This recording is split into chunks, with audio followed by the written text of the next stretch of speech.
I'm going to play this clip from Arvin Ash and then explain how music really gives some insight into the difference between general relativity and quantum, and maybe even unifying it. So listen to this. Since gravity is a feature of spacetime, if we believe a quantum theory of gravity exists, it is probably going to have to be a quantum theory of spacetime. Part of the reason that this is difficult to do is that we can't simply blend general relativity and quantum mechanics together because their mathematics is incompatible. General relativity uses differential equations, which require that functions must be smooth and continuous, whereas quantum mechanics is discontinuous. Particles are quantized and come in discrete lumps.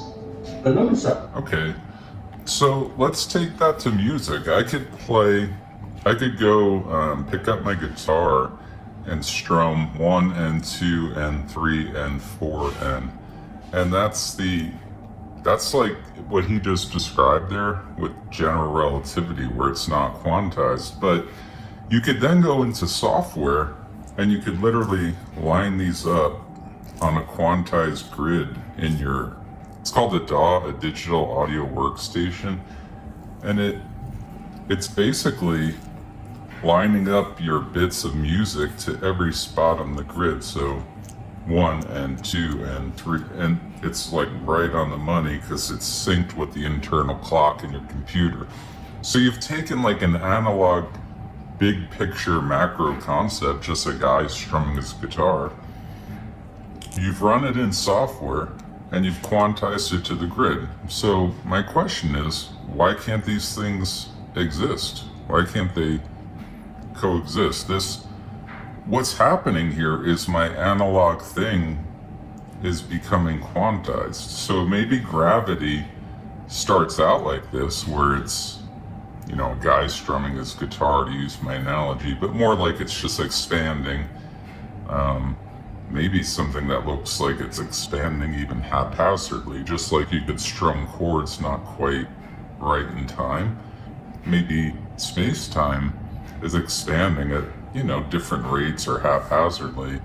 And then there's like some error correction algorithm. I know they found error correction algorithms in the math of space-time. So maybe something is correcting for that. Like you guys know, I think we live in a simulation, so it makes sense something would correct for that.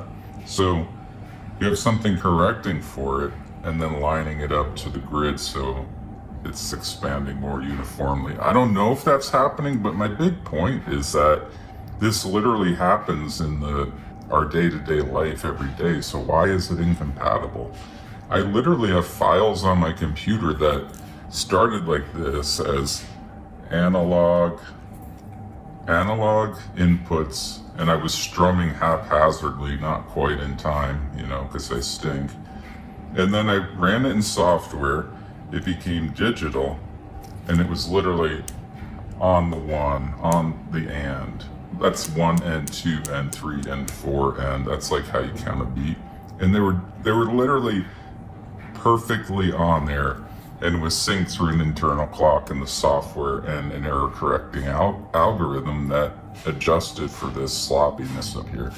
So why can't that be happening with space-time, and why can't we just unify them like this? So that's my question.